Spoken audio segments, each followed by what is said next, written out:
Now, Imran Khan is in a very dire situation.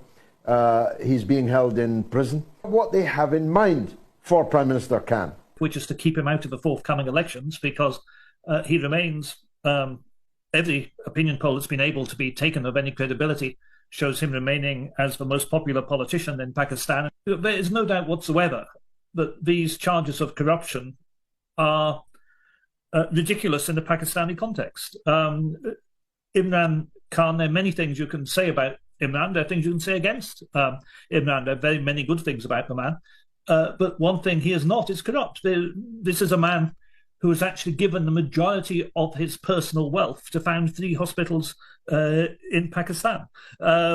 He is not somebody who's going to spend his time trying to grab a 3 Rolex watch from the Kingdom of Saudi Arabia or something along those lines. These charges